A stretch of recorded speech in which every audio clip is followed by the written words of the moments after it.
বেশ, আমি just fundamental principle বা প্রিন্সিপলস কথাটা বলছি। হ্যাঁ, এই প্রসঙ্গে বলে রাখি সবার কাছে, হ্যাঁ, প্রিন্সিপাল আর প্রিন্সিপল এই দুটো আগে যেন গন্ডগোল না হয়। হ্যাঁ, একদম আমি একদম ভেরি ফান্ডামেন্টাল বলছি, ভেরি ফান্ডামেন্টাল, মানে একদম পুরা থেকে বলছি, ঠিক আছে?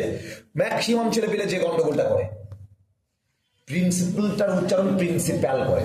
ওকে, দুটো আগে ভালো করে মাথায় নিয়ে নাও কিন্তু। প্রিন্সিপাল বিএলই, ওকে, প্রিন্সিপালস প্লুরাল, অনেকগুলো প্রিন্সিপাল নীতি, আর প্রিন্সিপাল নয় কিন্তু। হ্যাঁ, প্রিন্সিপাল মানে যে হেড, স্কুলের প্রিন্সিপাল থাকে, কলেজের প্রিন্সিপাল, ওকে, যে হেড, মুখ্য। আর আমরা এইটার বাংলা, এটার বাংলা হলো নীতি। ফান্ডামেন্টাল কথার অর্থ হলো মৌলিক, সেই নীতিগুলো যেগুলো জিওমরফোলজিকে দাঁড় করিয়েছে।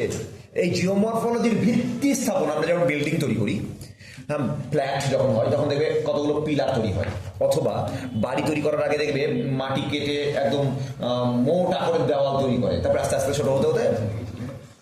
তো বাড়ি তৈরি করার জন্য ভিত আছে, দেন ভিত থেকে ভিত্তি। তেমনি জিওমরফোলজি হলো আজকে একটা প্রতিষ্ঠিত সাবজেক্ট। জিওমরফোলজি আমরা পড়ছি, বেসিক্যালি আমরা ফার্স্ট সেমিস্টারে জিওমরফোলজি পড়ছি, তার মধ্যে জিওটেকটনিক আছে। জিওটেকটনিক আর জিওমরফোলজি দুটো আলাদা কিছু নয় কিন্তু, হ্যাঁ, একে অপরের পরিপূরক। আমরা যদিও আলাদা করে পড়ছি কিন্তু দুটোই জিওমরফোলজিরই অংশ, অন্তর্ভুক্ত, কিন্তু আমরা দুটোকে আলাদা করেছি। বোঝা গেল? তো জিওমরফোলজি আজকে একটা পরিণত সাবজেক্ট। স্যার ছোটবেলা থেকে আমরা তো শুনিনি এরকম, জিওগ্রাফি শুনছি। তো জিওগ্রাফি হলো সমস্ত মানে বাজার থেকে কুড়িয়ে মানে বা জোগাড় করে মার্কেটিং করে আনা একটা সাবজেক্ট, যেখানে যেখানে ইকোলজি আছে, জিওমরফোলজি আছে, যেখানে ক্লাইমেটোলজি আছে, যেখানে হাইড্রোলজি আছে, ইকোনমিক জিওগ্রাফি, হ্যাঁ, তারপরে তোমার রিমোট সেন্সিং, এতগুলো সাবজেক্টের একটা মিক্সচার হলো জিওগ্রাফি। ওকে, তো জিওগ্রাফি নিজে একটা সাবজেক্ট, কিন্তু সবার কাছ থেকে একটু একটু নিয়ে। তো যার কাছ থেকে জিওগ্রাফি নিয়ে আজকে জিওগ্রাফি একটা পূর্ণাঙ্গ সাবজেক্টে পরিণত হয়েছে। সব থেকে যে জায়গা থেকে জিওগ্রাফি মার্কেটিং করে, মানে জিওগ্রাফি সাবজেক্টের, সেটা হলো জিওমরফোলজি।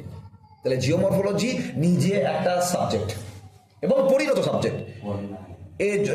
অনেকদিন আগে জন্ম হয়ে গেছে, জিওগ্রাফির থেকে আগে বড়, সিনিয়র, মানে জিওগ্রাফির এজ আর জিওমরফোলজির এজ দেখা যায়, তাহলে জিওমরফোলজি অনেক বেশি সিনিয়র, অনেক বেশি এজেড।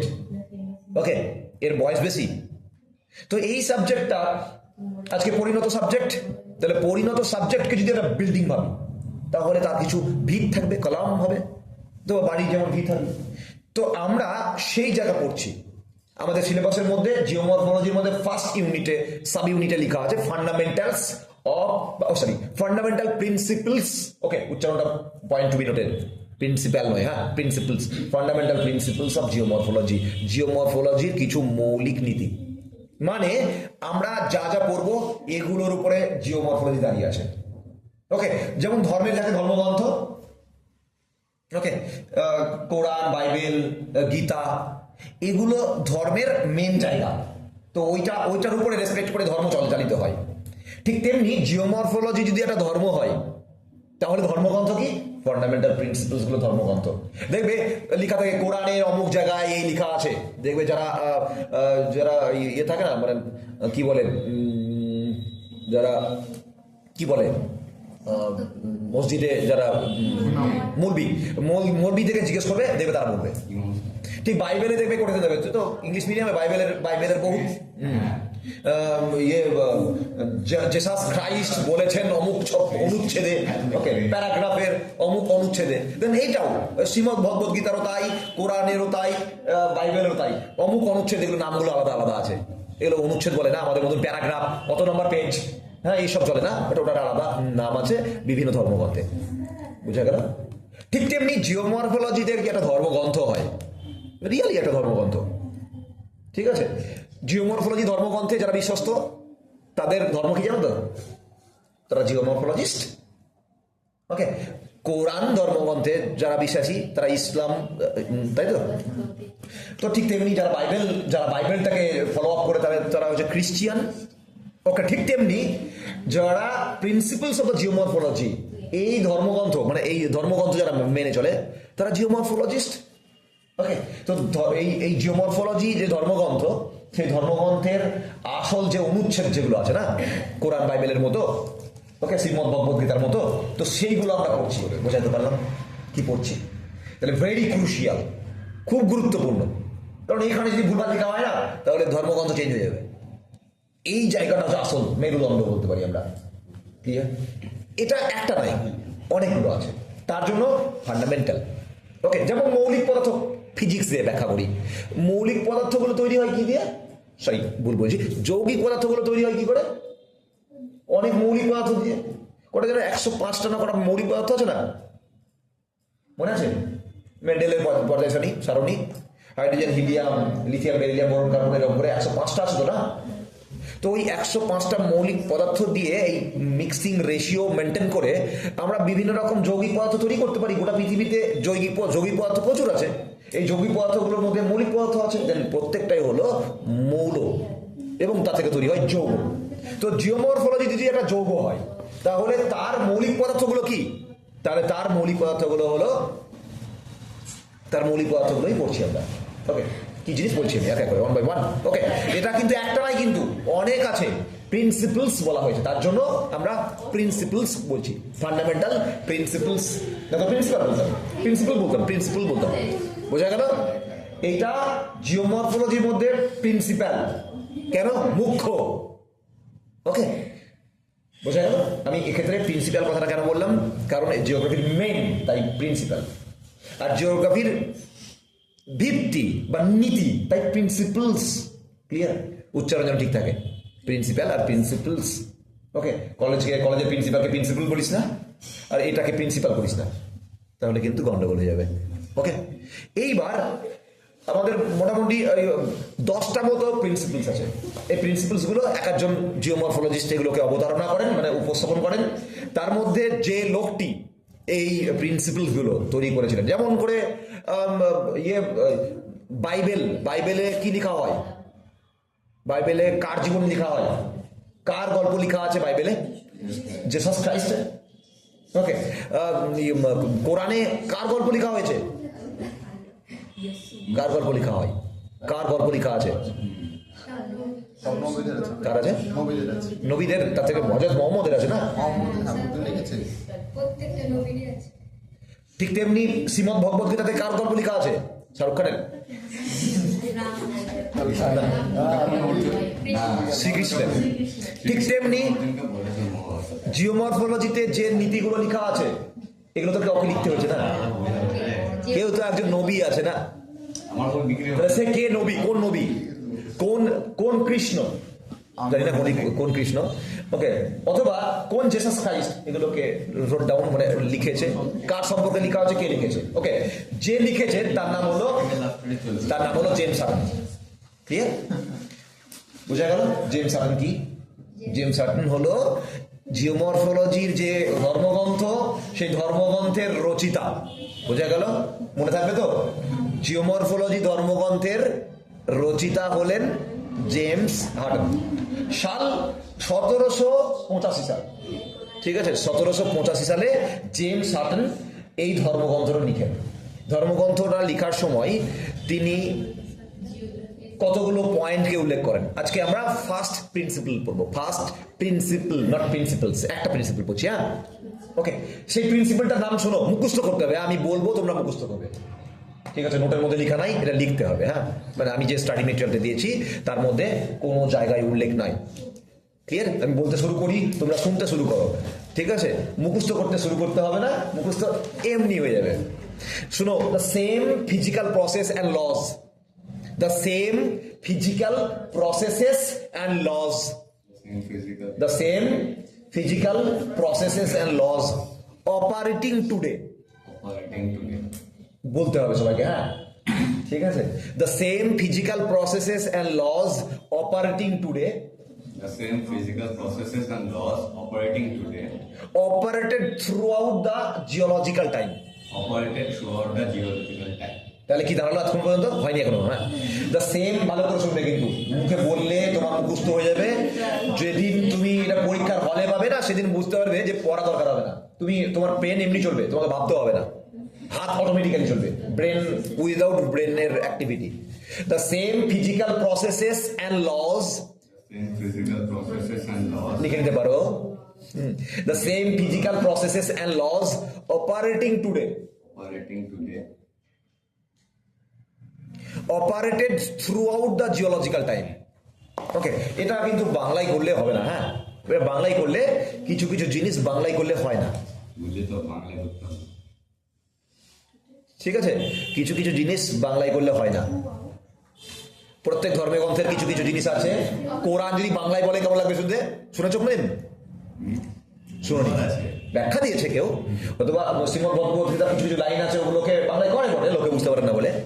কিন্তু নামাজের দেখা গেল বাণী চারিদিকে ভেসে হয়েছে বাংলায়, মনেই হবে না একটা নামাজ বলছে। সাপোজ আমি একটা বাংলা গানকে যদি ইংলিশে কনভার্ট করি, বুঝতে পারবে না। অথবা আমি যদি একটা ইংলিশ গানকে যদি বাংলায় বলি, কি বলছে না বলবে, এরকম হয় না। যে জিনিস যে ল্যাঙ্গুয়েজে, সেই ল্যাঙ্গুয়েজে বলতে হবে।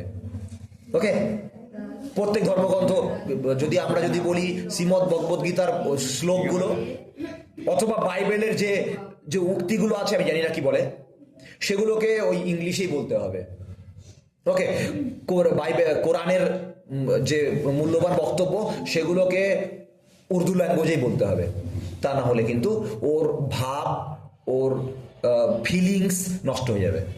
ঠিক একই রকম করে জিওমরফোলজি যেহেতু ধর্মগ্রন্থ, আর এই ধর্মগ্রন্থের যে শ্লোক, ওকে, সেটাও তোমাদেরকে ইংলিশেই লিখতে হবে। এর বাংলা করা অনৈতিক হবে, অনৈতিক। ক্লিয়ার? তো আমরা লিখবো কি, the same physical processes and laws operating today operated throughout the geological time. Operated throughout the geological time. Okay, Adur? Although, come on, yeah, although not necessarily with the same intensity as now. Although not necessarily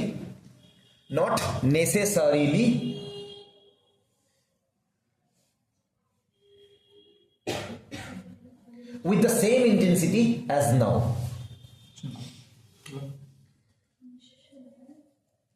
Although not necessarily with the same intensity as now.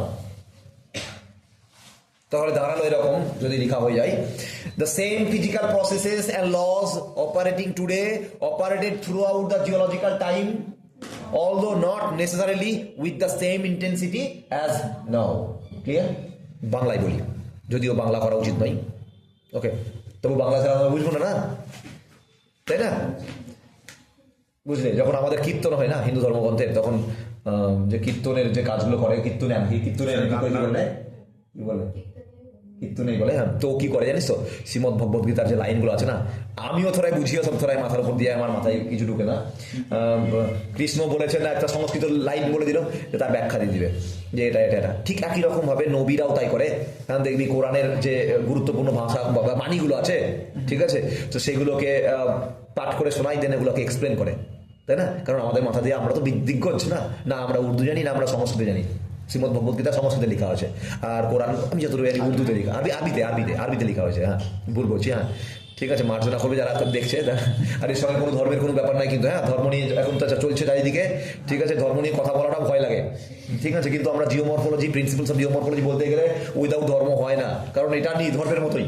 ওকে, তাই আমি তিনটে ধর্মকে আমি একসঙ্গে রাখছি, ঠিক আছে, আর আমার ছাত্রটা বুঝলেই হবে, ঠিক আছে। আর আমি নিশ্চয়ই ওই বাচ্চা ছেলেদেরকে নিয়ে বা যারা ওই কুসংস্কারাচ্ছন্ন মানুষকে নিয়ে কারবার করছি না, যে যারা ধর্ম নিয়ে মানে করছে, তাদের সঙ্গে আমাদের কোনো সম্পর্ক নাই, ঠিক আছে। এগুলো ডিসক্লেমার, যেমন সিরিয়াল হওয়ার আগে বলে দেয় না যে বাস্তবের সঙ্গে কোনো নাই, সিনেমাতে দেয় না। সিগারেট খাওয়ার সময় বলবে সিগারেট খাওয়া ইজ ইনজুরিয়াস ফর হেলথ, এই ভিডিওর সঙ্গে আমার ওগুলো ডিসক্লেমার গেল, ঠিক আছে। তাহলে যদি কেউ দেখে, তারা যদি ভাবে যে অন্য কিছু, তাহলে ভুল ভাবে। Same physical processes and laws, এটা কিন্তু আমি বারে বারে বলার অর্থ একটাই, যাতে করে মুখস্থ হয়ে যায়, ঠিক আছে। তো the same physical processes and laws operating today, দেখো দুটো জিনিস আছে কিন্তু, একটা প্রেজেন্ট টেন্স, একটা পাস্ট টেন্স। আমি যে কথাটা বললাম না, জিওমরফোলজি যে মূল্যবান শ্লোক, এখানে দুটো টেন্স আছে, টেন্স তিনটে আছে না, প্রেজেন্ট, পাস্ট এন্ড ফিউচার। ওকে, যদিও এখানে তিনটে টেন্সই আছে, কিন্তু এই সেন্টেন্সের মধ্যে দুটো টেন্স আছে। কিরকম? The same physical process and laws operating today, I mean present tense. Okay, operating today মানে present continuous tense, operated throughout the geological time, past টেন্সে চলে গেলাম। স্যার এটা বাংলা বানান তো? হ্যাঁ আজকে দিনে যে বোধ হ্যাঁ গুগল ট্রান্সলেট থেকে বলি ওকে তার মানে হচ্ছে আজকে যে প্রক্রিয়াগুলো কর্মরত আজকে যে ভূমিরূপবিদ্যার যে প্রক্রিয়াগুলো আজকে কর্মরত বাংলায় যদি ভালো করে বলি তাহলে বলবো ভূমিরূপবিদ্যার যে সমস্ত প্রক্রিয়াগুলোই আজকে কর্মরত সেগুলো আগেও ছিল কিন্তু এমন নয় although not necessarily মানে তার মানে এই নয় যে দেখো ভাই তোমাকে আমি হেল্প করছি মানে তুমি ভেবো না আমাকে তোমার যাচাই বাতাই দিয়ে দেবো এরকম বলি না বলি তো আমরা অনেক সময় কথাই যে হেল্প করছি করবো হেল্প করা ভালো কিন্তু তার মানে এই নয় তুমি আমাকে জাতা চেয়ে বসিও না ঠিক আছে তুমি আমাকে কিডনি চেয়ে বসিও না ওকে তো দেখো যে প্রক্রিয়াগুলো আজকে কর্মরত আছে সেগুলো আগেও ছিল the same physical process operating today present tense operated throughout the geological time operate through out the মানে একদম লম্বা জিওলজিক্যাল টাইম ধরে তারা ছিল ওই আগে 2 বছর আগে 10 বছর আগে নয় বরঞ্চ বহুত বছর আগে ওরা কাজ করতো মিলিয়নস অফ ইয়ার্স তারা কাজ করতো একটা লম্বা টাইম ধরে কাজ করেছে যারা আজকে কাজ করছে তারা আগেও কাজ করেছে কিন্তু তার মানে এই নয় যে তারা আজকের যে রেটে কাজ করছে সেই রেটে কাজ করতো রেট চেঞ্জ হতে পারে বুঝতে পেরেছি তাহলে যা আজকে ছিল তা আগেও ছিল পরিষ্কার কথা পাত্তি কথাই কিন্তু আজকে যে যেভাবে কাজ করছে সেইভাবে সেই তীব্রতাই আগে কাজ করতেও পারে নাও করতে পারে না করতে পারে বলাই ভালো বোঝা গেল এর বাংলা হলো বাস্তবিক অর্থে এটাই ক্লিয়ার আর আমি হলাম জিওমরফোলজি শাস্ত্রের নবী তাই না অথবা জিওমরফোলজি শাস্ত্রের কীর্তনে ওকে পোপ দেন তাই যা হবে তো এই কাজটা ফার্স্ট টাইম করেছিল জেমস হার্টন এইবার তিনি এই লাইনটা না প্রচুর ভারী ওয়ার্ড হ্যাঁ প্রচুর ভারী হয় মাথায় করে নিয়ে যাওয়া খুব কঠিন এমনিতে মাথায় যদি 50 কেজির একটা সিমেন্টের বস্তা চাপিয়ে দেওয়া হয় না আমাদের মাথা একদম ঘাড় কুঁজো হয়ে যায় ঠিক তেমনি আমাদের মাথায় যখন এই the same physical processes and laws operating today মনে রাখতে করতে মুখস্থ করতে করতে তোদের একদিন সন্ধ্যা হয়ে যাবে তাও যদি পরের দিন আর মনে পড়ছে না গ্যারান্টি দিচ্ছি কারণ আমার স্যার আপনার মনে হলো আমি গ্র্যাজুয়েশন থেকে মাস্টার ডিগ্রি থেকে মুখস্থ করছি এতবার বলেছি বলতে গেলে ভাবতে হয় না ঠিক যেমন করে ন্যাশনাল অ্যানথেম বলতে গেলে ভাবতে হয় নাকি ন্যাশনাল অ্যানথেম স্কুলে এতবার বলেছিস কিন্তু এটা দেখ কোনোবার মুখস্থ করিসনি ন্যাশনাল অ্যানথেম মুখস্থ করছিস সকালবেলা উঠে জনগণ মন অধীর মুখস্থ করেছিস কেউ মুখস্থ করেনি তাহলে মাথায় ঢুকলো কোথা থেকে কারণ স্কুলে যখন প্রেয়ার হতো লাইন দিয়ে তৈরি যখন টিচার বলতো শুরু করো তাহলে তোরা শুরু করতিস একদিকে চলে যেত মুম্বাই আর একদিকে চলে যেত কলকাতা তাই না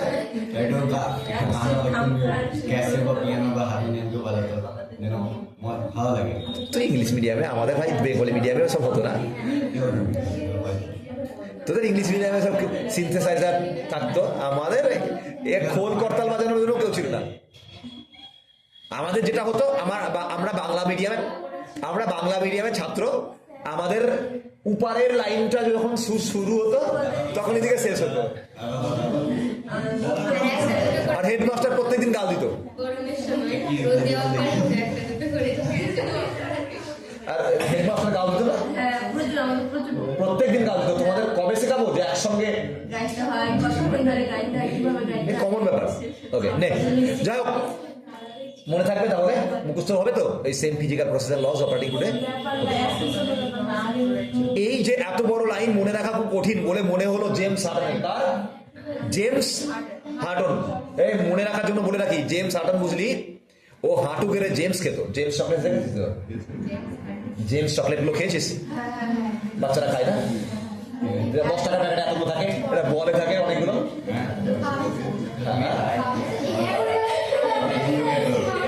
থাকে রে অফিসে পকেটে থাকে কিন্তু আজকে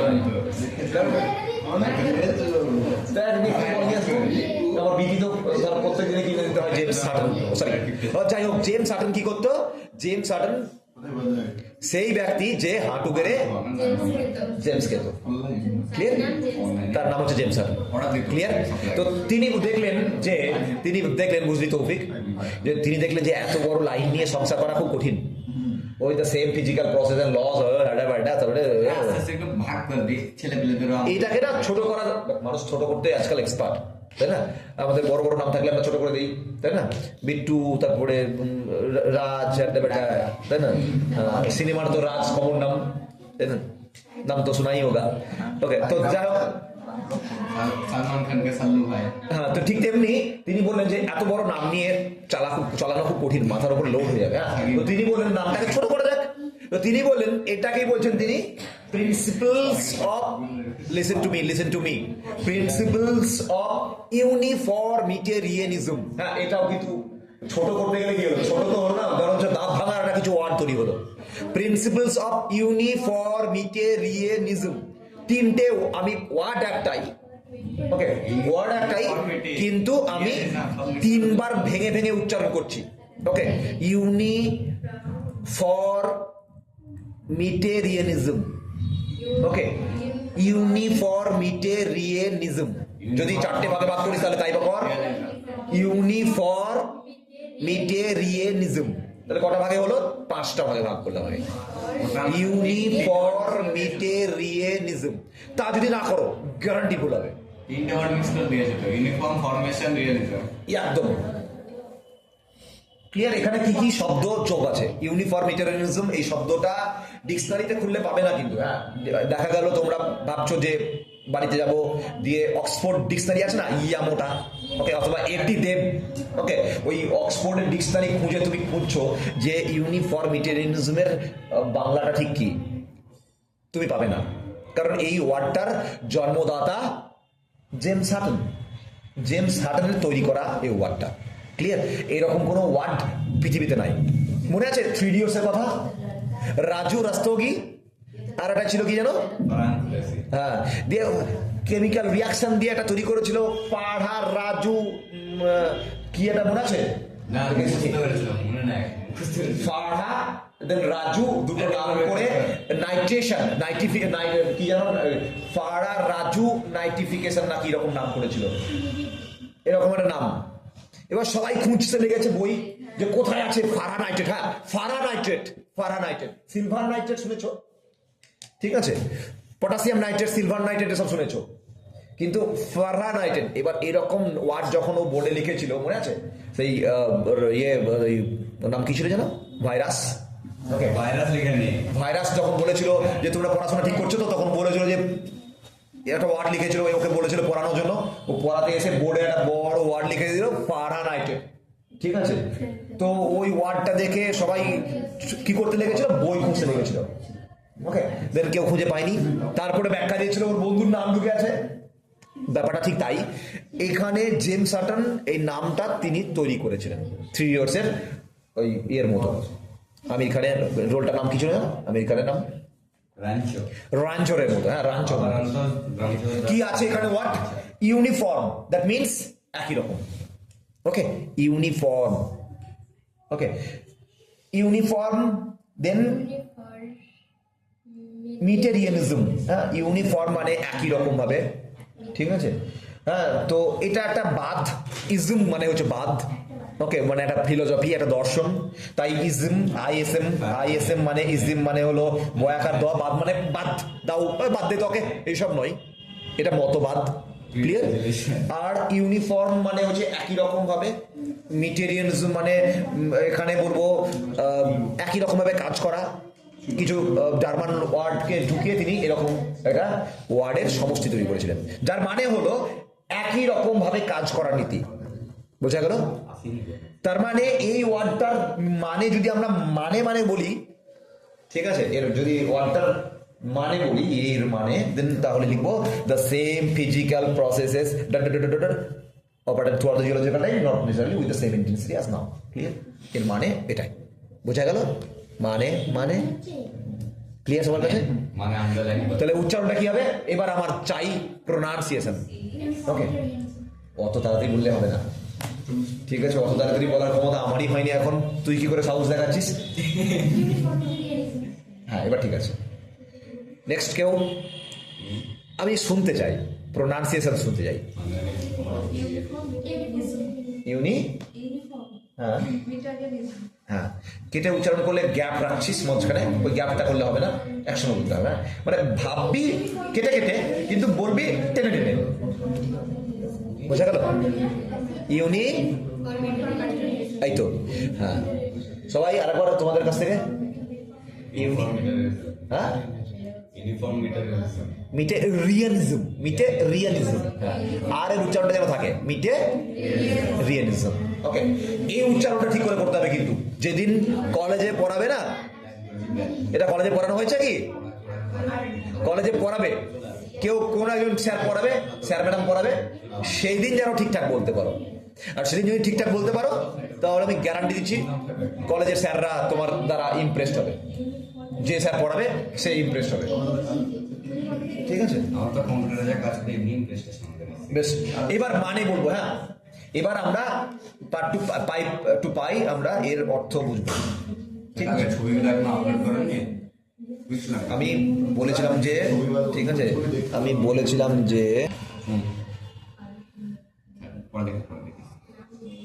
এবার যেটা বলছে যে প্রিন্সিপালস অফ ইউনিফর্মিটেরিয়ানিজমের কতগুলো প্রমাণ আছে। নাম্বার 1 দেখো, বলছে ভূতাত্ত্বিক প্রক্রিয়া, জিওলজিক্যাল প্রসেসেস। ভূতাত্ত্বিক প্রক্রিয়া বলতে বাংলায় হলো ভূতাত্ত্বিক প্রক্রিয়া, ইংলিশে হলো জিওলজিক্যাল প্রসেসেস। ওকে, জিওলজিক্যাল প্রসেসেস গুলো যদি আমরা এক্সাম্পল নেই তাহলে বলবো যে যেমন হচ্ছে নদী, হ্যাঁ, ঠিক আছে, জিওলজিক্যাল প্রসেসের মধ্যে আপলিফটমেন্ট আছে, আপলিফটমেন্ট। ওকে, তারপরে ডেনুডেশনাল প্রসেসেস। ওকে, আপলিফটমেন্ট প্রসেসেস মানে উত্থান আর হচ্ছে ক্ষয়ীভবন, এই দুটো। এগুলো আগেও ছিল, এগুলো আজকে যেমন আছে তেমনি আগেও ছিল। উদাহরণ দেখা যাচ্ছে, দেখো প্লিস্টোসেন। হ্যাঁ, প্লিস্টোসেন যুগে হিমবাহ খুব অ্যাক্টিভ ছিল পৃথিবীতে। হিমযুগ ছিল, জানো তো? একটু বলে রাখি, আইস এজ বলা হয়। আইস এজ মানে আমরা আজকে বলছি না গ্লোবাল ওয়ার্মিং নিয়ে বিশাল আলোচনা চারিদিকে চলছে। মানে এটা ভেবো না যে গ্লোবাল ওয়ার্মিং আজকেই ছিল, এটা জেনে রাখো যে গ্লোবাল ওয়ার্মিং ছিল বলেই আজকে আমরা পৃথিবীতে বেঁচে আছি। কাজ কবি না স্যার, গ্লোবাল ওয়ার্মিং তো যতটুকু শুনেছি বা আমরা যতটুকু শুনেছি, তোমরা কি বলবে? তোমরা বলবে যে গ্লোবাল ওয়ার্মিং স্যার খারাপ, গ্লোবাল ওয়ার্মিং এর জন্য প্রতি বছর তাপমাত্রা বেড়ে চলেছে। গ্লোবাল ওয়ার্মিং কি করে আমাদের হেল্প করতে পারে? অদ্ভুত না? কিন্তু এটা জেনে রাখো, গ্লোবাল ওয়ার্মিং ছিল বলে আমরা আজকে পৃথিবীকে বসবাসের উপযোগী পেয়েছি। তার কারণ পৃথিবীতে এরকম অনেক যুগ ছিল, অনেক সময় ছিল যখন পৃথিবীতে তখন বরফ আচ্ছাদিত ছিল, যেগুলোকে বলা হয় আইস এজ। ঠিক আছে, তো পৃথিবীতে এরকম অনেক আইস এজের নাম আছে, গুঞ্জ, মিনারেল, এইরকম নাম দেওয়া হয়েছে। জিওমরফোলজিস্ট, ভূমিরূপবিদরা এই আইস এজগুলোর বিভিন্ন নাম দিয়েছে, বিভিন্ন দেশে বিভিন্ন নামে এগুলো পরিচিত। বিভিন্ন ভূতাত্ত্বিক যুগে বিভিন্ন দেশে বিভিন্ন মানুষ এগুলোকে বিভিন্ন নামে রাখে। তার মধ্যে পপুলার নাম গুঞ্জ, মিনারেল, এরকম গুগল করতে পারো বা ChatGPT সার্চ করতে পারো, দেখে নিতে পারো যে সাম নেমস অফ আইস এজ। ওকে, তো দেখবে এরকম আইস এজের নাম দিবে, তার মানে যখন আইস এজ ছিল। ঠিক আছে, প্লিস্টোসেন, ঠিক আছে, প্লিস্টোসেন ওই রকম হলো জিওলজিক্যাল টাইম পিরিয়ডে। যদি আমরা জিওলজিক্যাল টাইম দেখি তাহলে দেখবো প্লিস্টোসেন হলো পৃথিবীর ক্ষেত্রে একটা হিমযুগ। ওকে, আমরা যেমন সিজন দেখি না, এই জানুয়ারি মাস, পৌষ মাস, বাংলায় যদি বলি পৌষ মাস। ওকে, 365 দিনকে যদি আমরা মাসে ভাগ করে ঋতুতে ভাগ করি তাহলে আমরা শীতকাল পাবো। আর 12টা মাসকে যদি আমরা বাংলার হিসাবে ভাগ করি তাহলে পৌষ মাস পাবো। ওকে, জানুয়ারি, ডিসেম্বর, জানুয়ারি পাবো। দেন ঠিক তেমনি পৃথিবীর যে জিওলজিক্যাল টাইম, সেই টাইম পিরিয়ডটাকে যদি আমরা ভাগ করি তাহলে ওই রকমই জিওলজিক্যাল টাইম পিরিয়ডে পৌষ মাস আছে। বোঝা গেল? জিওলজিক্যাল টাইম পিরিয়ড মানে ও জবে থেকে পৃথিবী সৃষ্টি হয়েছে, জন্ম যেদিন হয়েছে, বার্থডে, ওকে, পৃথিবী বার্থডে যেদিন হয়েছিল, দেন সেখান থেকে টিল ডেথ পর্যন্ত পৃথিবীর আজকের দিনের যে বয়স, সেই বয়সটাকে যদি আমরা ভাগ করি এবং 365 দিনে ভাগ করি, ওকে, 365। ওকে, যবে জন্ম হয়েছিল সেটা মনে করা যায় 1 জানুয়ারি জন্ম হয়েছিল, আর আজকে দেখা গেল 18 জানুয়ারি।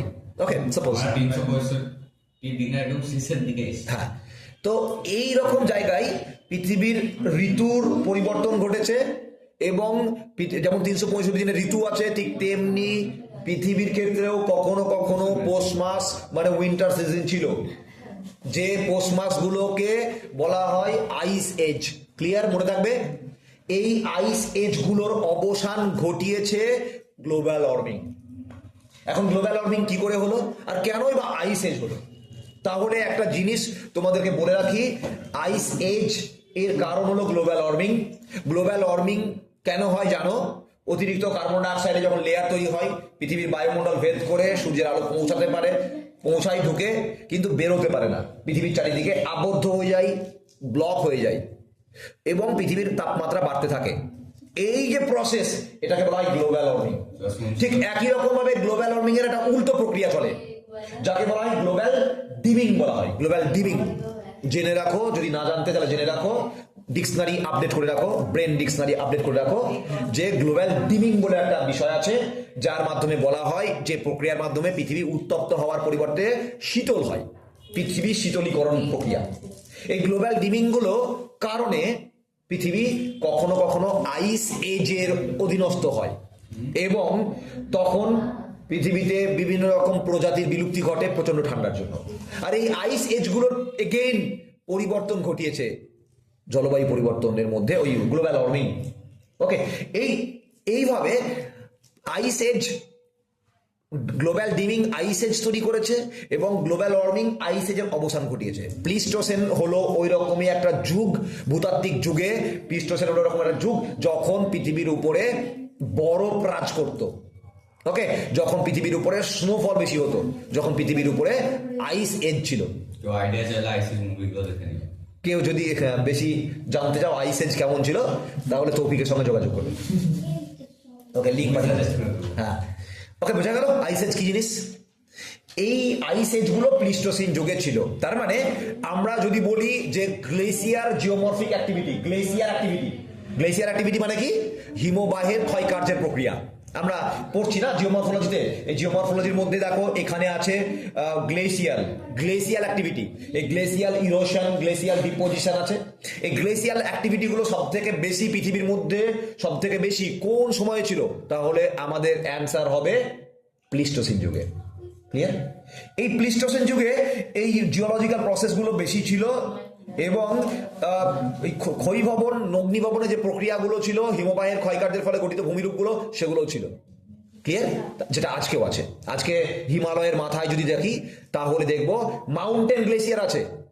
আর যদি আমরা কানাডা যাই, আমরা যদি আলাস্কা যাই, আমরা আন্টার্কটিক যদি যাই, তাহলে দেখবো কন্টিনেন্টাল গ্লেসিয়ার আছে। দুই রকম গ্লেসিয়ার আছে, শুনে রাখো এই প্রসঙ্গে। দুই রকমের গ্লেসিয়ার আছে, ঠিক আছে? পাওয়ার চেক পরে করিস, ঠিক আছে? দুই রকম গ্লেসিয়ার আছে, একটাকে বলা হয় মাউন্টেন গ্লেসিয়ার, ওকে, একটাকে বলা হয় মাউন্টেন গ্লেসিয়ার, দিকে তাকাও, একটাকে বলা হয় মাউন্টেন গ্লেসিয়ার, এটাকে বলা হয় কন্টিনেন্টাল গ্লেসিয়ার।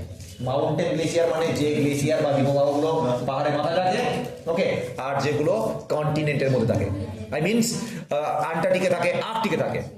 ক্লিয়ার? তো এগুলো আজকেও আছে, আগেও ছিল। দেন জলবায়ু পরিবর্তনের প্রভাব, এই যে আমি এতক্ষণ ধরে অলরেডি জলবায়ু পরিবর্তন ব্যাপারটা বলে রেখেছি। জলবায়ু পরিবর্তন দেখো বুঝতে গেলে 35 ইয়ার্স লাগে, 30 থেকে 35 বছর লাগে। তাছাড়া আমরা জলবায়ু পরিবর্তন বলতে পারবো না। যদি 20 বছরের বাচ্চা, তোদের বয়স নিশ্চয়ই 30 বছর হয়নি, তাই জলবায়ু পরিবর্তন নিয়ে কোনো কথা বলতে গেলে জলবায়ু পরিবর্তন হচ্ছে, আগে কি সুন্দর এই হতো এই হতো, খবরদার বলতে আস না। ভূগোলের ছেলে হয়ে 20 বছরের বাচ্চা, 22 বছরের বাচ্চা, ওকে, হ্যাঁ 22 বছরের ছেলে পেলে মাস্টার ডিগ্রি হয়ে যায়, এ কথা সত্যি। 22 বছরে তোদের কত বছর বয়স? 19। হ্যাঁ, 19 বছর বয়স নিয়ে এক্সপিরিয়েন্স অফ দ্য 19 ইয়ার্স। কখনো বলতে যাবে না, এটা বলে রাখি, কখনো বলতে যাবে না জলবায়ু পরিবর্তন হয়, বাট থিওরিটিক্যালি বলবে জলবায়ু পরিবর্তন পড়ছো তোমরা। কিন্তু এই আগে জানো তো, আগে কি সুন্দর বৃষ্টি হতো, এখন হয় না। আগে তাপমাত্রা কম ছিল, এখন যা তাপমাত্রা বেড়েছে, বুড়ো মানুষ যেমন কথা বলে না, এইরকম কথা বলতে হবে। কেন বলো তো? তার কারণ হচ্ছে যদি কোনো তোমার সামনে, যার সামনে তুমি ডিসকাস করছো, সে যদি পড়াশোনা জানা লোক থাকে, তাহলে তোমাকে কিন্তু একদম তোমার মান সম্মান মিটিয়ে দিবে। এ ভাই তোমার বয়স কত হয়েছে? প্রথম যদি জিজ্ঞেস করে তুমি বলবে 19 অথবা 20, 22, তাই না? তাহলে পরের বাধ্যতে কমটা কবে জেনে নেই সেটা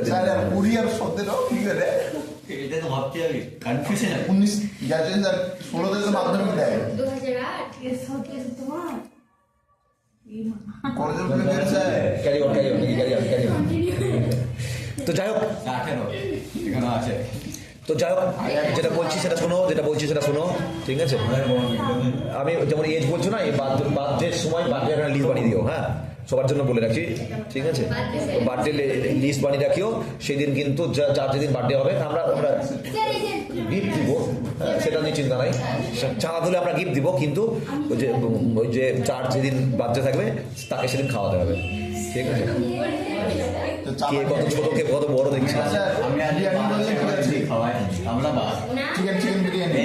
ওটা আলাদা, এটা আলাদা। টাইজার একদিন খাওয়াইলে আমরা বাদ সাবজেক্ট এসো, বার্থডে থেকে সাবজেক্ট এসো, আমাদের সাথে বাচ্চা বার্থডে থেকে সাবজেক্ট এসো।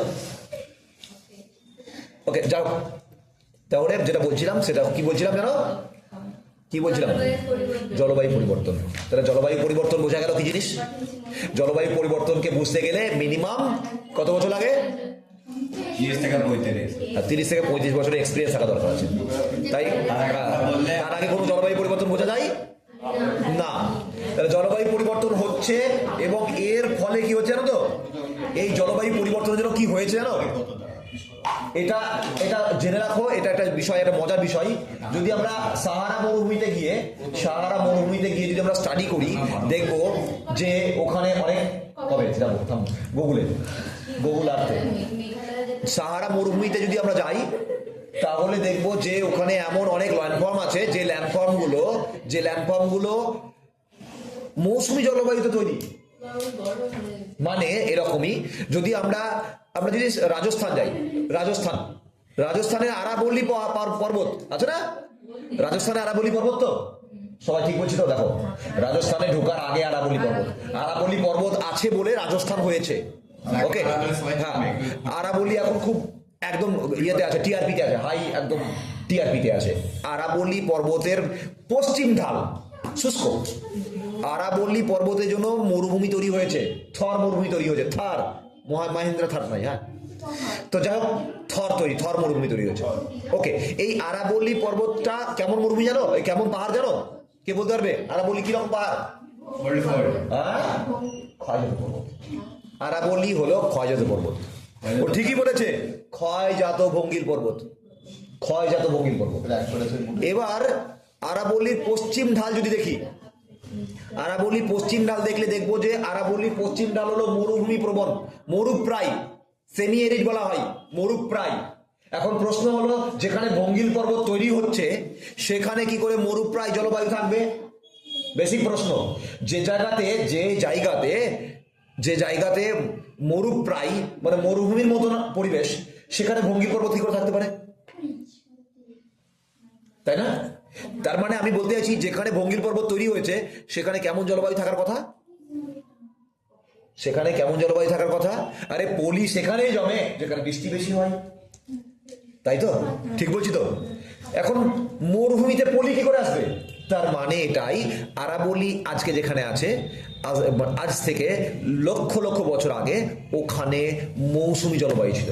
আর মৌসুমী জলবায়ু ছিল বলে ওখানে পলি জমেছিল, নদীর ক্ষয়কার্যের প্রক্রিয়া বেশি ওখানে কার্যকর হতো, ওখানে সমুদ্র ছিল। ওকে, পলি জমেছিল, পলির উত্থান ঘটে তৈরি হয়েছে ভঙ্গিল পর্বত, তাই না? কিন্তু আজকে ওই জায়গাতে জলবায়ু পরিবর্তন ঘটে আজকে আরাবল্লী পর্বত মৌসুমী জলবায়ুকে নির্দেশ করছে না, সমুদ্রকেও নির্দেশ করছে না, বরঞ্চ একটি মরুপ্রায় জলবায়ুকে নির্দেশ করছে। তার মানে কি ছিল আর কি হয়েছে? ছিল মৌসুমী জলবায়ু অথবা সামুদ্রিক পরিবেশ, হয়েছে কি মরুপ্রায় অথবা পূর্ণ মরুভূমিতে পরিণত হয়েছে। তাহলে আজকে যেখানে শুষ্ক জলবায়ু বিরাজ করছে, একটা সময় সেখানে মৌসুমী জলবায়ু বিরাজ করত। দ্যাট মিনস এটাই প্রমাণ দেয় যে জলবায়ুর পরিবর্তন ঘটেছে, তাই না? এর মানে হলো ওইখানে যে ক্ষয়ের প্রক্রিয়াগুলো আজকে আছে, থর মরুভূমিতে নিশ্চয়ই নদীর ক্ষয়কার্যের প্রক্রিয়া চলে না? চলে কি? ওখানে বায়ুর ক্ষয়কার্যের প্রক্রিয়া চলে। আজকে ওখানে কর্মরত রয়েছে ক্ষয়ের প্রক্রিয়া, বায়ুর ক্ষয়ের প্রক্রিয়া। ইয়ারদাং দেখা যাবে, জিউগেন দেখা যাবে, গৌড় দেখা যাবে, কিন্তু ওখানে কোনো নদী অববাহিকা অথবা নদী ক্ষয়ের বিভিন্ন প্রক্রিয়াগুলো দেখা যাবে না। কিন্তু আজ থেকে যদি আমরা লক্ষ বছর আগে যাই তাহলে দেখবো ওখানে অন্য জলবায়ু ছিল এবং অন্যরকম ওখানে ভূমিরূপগুলো তখন তৈরি হতো। এক সময় ছিল যখন অন্য ভূমিরূপ তৈরি হতো। এটাই হলো জলবায়ুর পরিবর্তনের নমুনা, এটা হলো জলবায়ুর পরিবর্তনের সাক্ষী। বোঝা গেল? এই ব্যাপারটাই ওখানে লেখা আছে। এবার ক্ষয় চক্রের প্রক্রিয়া, ডেভিসের তত্ত্বে আমরা ক্ষয় চক্র পড়েছিলাম না? ডেভিসের তো ক্ষয় চক্র প্রক্রিয়া, সাইকেল অফ ইরোশন বা geographical cycle, normal cycle of erosion. এই সাইকেল অফ ইরোশনে এটা জেনে রাখো, এই সাইকেল অফ ইরোশন মানে ইরোশনের প্রক্রিয়াগুলো চাকার মতো ঘুরে। আজকে যেখানে একটা ক্ষয় চক্রের প্রক্রিয়া চলছে, সেই ক্ষয় চক্রের প্রক্রিয়াটা একটা সময় সেখানে অন্যরকম প্রক্রিয়া চলে। আজকে যেখানে নদীর নিম্ন ক্ষয়, কিছুদিন পরে সেখানে পার্শ্ব ক্ষয়, কিছুদিন পরে কোনো ক্ষয়ই হবে না, সেখানে সঞ্চয় হবে। তো এইভাবে ক্ষয়, সঞ্চয় এবং মাঝারি ক্ষয়, এই ক্ষয়ের প্রক্রিয়াগুলোর চক্রাকার আবর্তন ঘটে। বোঝা গেল? যেমন করে ঋতুর চক্রাকার আবর্তন ঘটে, প্রত্যেক বছর প্রত্যেকবার পৌষ মাস আসে, প্রত্যেকবার বর্ষা আসে, ঠিক আছে? ঠিক তেমনি জলবায়ুর ক্ষয়কার্যের প্রক্রিয়াগুলো কি হয়, ক্ষয়কার্যের প্রক্রিয়াগুলো এইরকম ভাবে ঋতুর মতো চক্রাকারে আবর্তন লাভ করে। ক্লিয়ার? এই বিষয়গুলো কি করে, এই বিষয়গুলো নমুনা রাখে, এই বিষয়গুলো নজির রাখে কোথায়? ভূমিরূপের উপরে। বিজ্ঞানীরা বুঝলো কি করে যে এই জায়গায় মরুভূমিতে একটা সময় যে বায়ুর ক্ষয়কার্য না, একটা সময় নদীর ক্ষয়কার্য ছিল, এটা মানুষ বুঝলো কি করে? এগুলো নমুনা থেকে বুঝলো। ঠিক যেমন করে কোনো দুর্ঘটনা ঘটে যাওয়ার পরে কোনো জায়গায় যখন কোনো ক্রাইম হয়, ক্রাইম হওয়ার পরে সেই ক্রাইমের ইনভেস্টিগেশন ডিপার্টমেন্ট কি করে, ওই ক্রাইমের প্রমাণগুলো বার করে। ঠিক তেমনি আমরা যদি এই জিওমরফিক প্রসেসগুলোকে যদি ভাবি ক্রিমিনাল, তাহলে এই জিওমরফিক প্রসেসগুলো একটা করে নমুনা রাখে।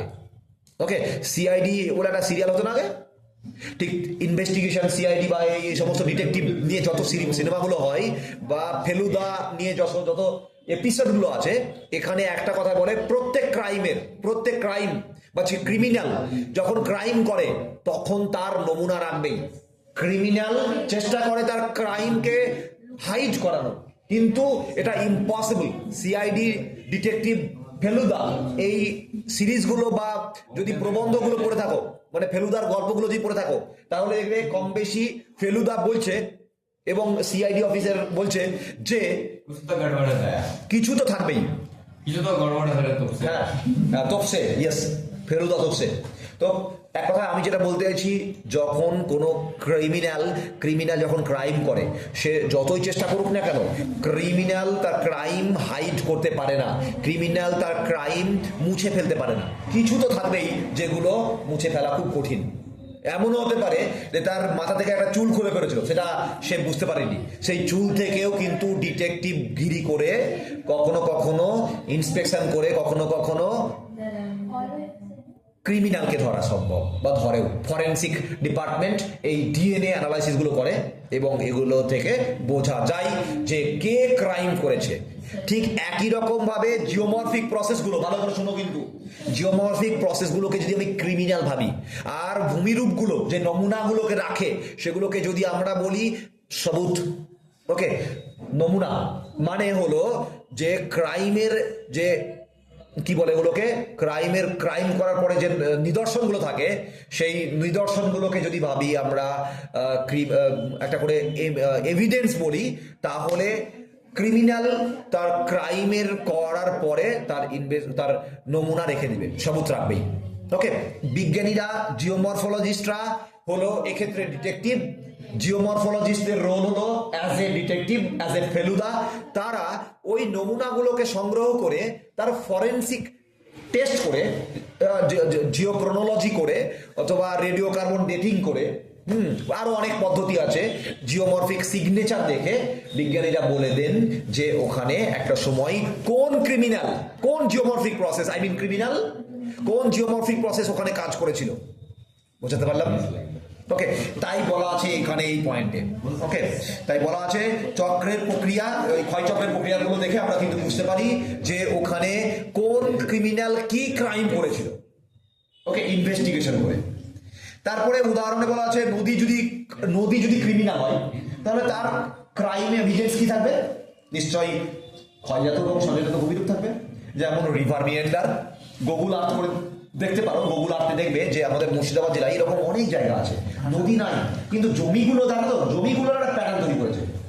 ওকে, মানে কৃষিক্ষেত জমি, ধানের জমিগুলো এমন ভাবে তৈরি হয়েছে যে একটা সময় সেই জমিগুলো নদী ছিল, এটা বোঝা যায়। ওকে, তো ওই জমির শেপগুলো, প্যাটার্নগুলো দেখে বুঝতে পারা যায় যে নদী ছিল। আজকে তুমি ওখানে যদি যাও তাহলে দেখতে পাবে না যে ওখানে কোনো নদী অস্তিত্ব দেখতে পাবে না, কিন্তু জমির যে আকৃতি, সে জমির আকৃতি হলো একদম নদীর প্যাটার্নকে বজায় রেখেছে। এটা একটা নমুনা, এটা একটা প্রমাণ। যেমন আমরা ফিঙ্গার প্রিন্টস তৈরি করি, মানে আমরা যখন কোনো জায়গায় যাই ফিঙ্গার প্রিন্টস রাখি, মানে আমি এই পেনটা ধরেছি, এই পেনের মধ্যে আমার ফিঙ্গার প্রিন্টস আছে, এটা আমরা বুঝতে পারবো না, কিন্তু ফরেনসিক ডিপার্টমেন্ট এখান থেকে আমার ফিঙ্গার প্রিন্টস বার করতে পারবে। আমরা যখন কোনো জিনিসে হাত দেই, আমাদের এই ফিঙ্গারের প্রত্যেকটা মানুষের ফিঙ্গার প্রিন্ট আলাদা আলাদা, প্রত্যেকের ইন্ডিভিজুয়াল ফিঙ্গারপ্রিন্ট। এই ইন্ডিভিজুয়াল ফিঙ্গারপ্রিন্ট ওর মধ্যে একটা ছাপ তৈরি করে, যেটা আমরা দেখতে পাবো না খালি চোখে, কিন্তু ফরেনসিক ডিপার্টমেন্ট ওগুলো বার করে ফেলবে। বোঝা গেল?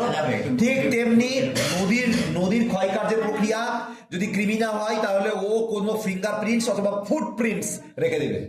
ওকে, যেমন মরুভূমির উপর দিয়ে যদি কোনো উট হেঁটে যায়, তাহলে তার একটা ছাপ থেকে যায়, অথবা নদীর চর দিয়ে যদি কেউ হেঁটে যায়, দেখবে পায়ের ছাপ থেকে যায়। সুন্দরবন অঞ্চলে রয়্যাল বেঙ্গল টাইগার যখন ওই কোস্ট বরাবর যখন হেঁটে যায়, তখন পায়ের ছাপ থেকে যায়, ইংলিশে বলা হয় ফুটপ্রিন্ট। ওকে, ঠিক তেমনি ক্ষয়চক্রের প্রক্রিয়াগুলোর মধ্যে নদী, হিমবাহ, বায়ু এদের ফিঙ্গারপ্রিন্টস অথবা ফুটপ্রিন্টস রেখে দেয় ভূমিরূপের মধ্যে। আর এই ভূমিরূপগুলো দেখে আমরা অনুমান করি যে এটা একটা সময় অন্য কোনো ভূমিরূপ প্রক্রিয়ার অন্তর্ভুক্ত ছিল।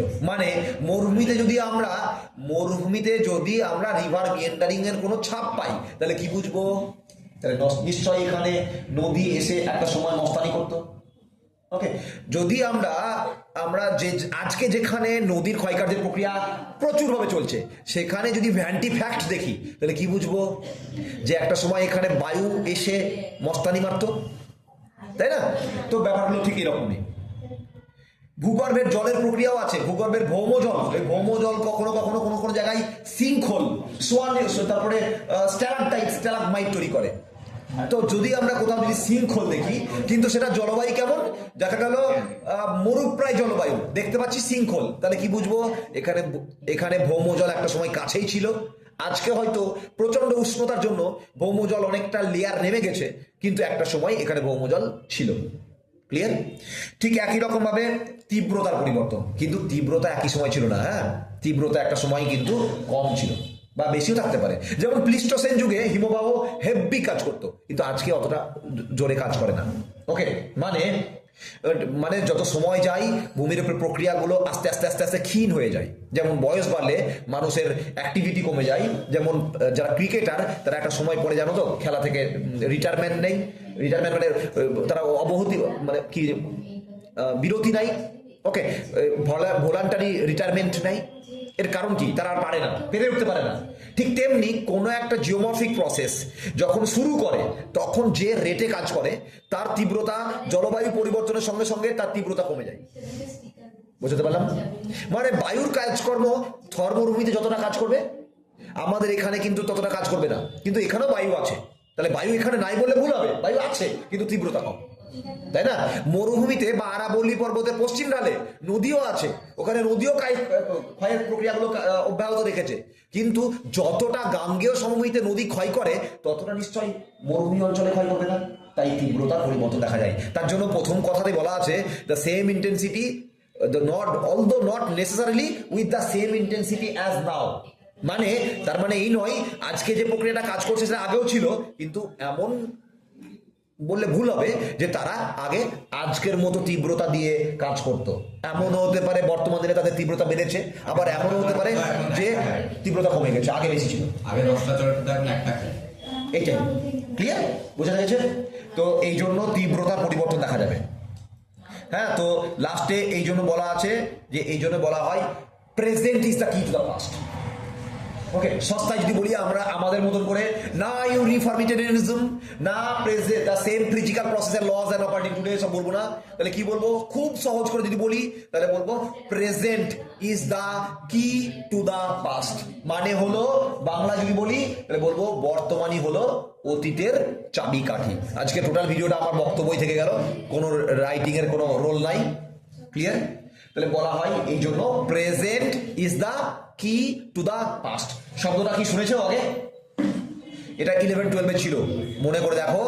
বর্তমানই হলো অতীতে যাবি করি, ছিল না? হ্যাঁ, এইটা এখন একটু বেশি করে লিখতে হবে। ওকে, এতে ওই ওই ইংলিশ প্রথম কথাটা লিখতে হবে, জেমস হাটনের প্রিন্সিপলস অফ ইউনিফর্মিটেরিয়ানিজমের কথা লিখতে হবে। দেন প্রত্যেকটার এক্সপ্লেনেশন দরকার আছে। এই এক্সপ্লেনেশনটা আমার স্টাডি মেটেরিয়ালে আমি উল্লেখ করেছি। হ্যাঁ, এটা ফ্লো ডায়াগ্রাম আঁকতে পারলে ভালো হয়, এটা নিজে থেকে বানিয়ে লিখতে করতে পারলে ভালো হয়। ঠিক আছে, সবার কাছে আন্ডারস্ট্যান্ডিং হয়েছে? মেক সেন্স হয়েছে? এবার পড়তে হবে। হ্যাঁ, ঠিক আছে, আজকের মতো এখানে থাক। এই বলে আমাদের এপিসোডটা সমাপ্ত করছি। ধন্যবাদ। এটা তৌফিক বলে দেবে।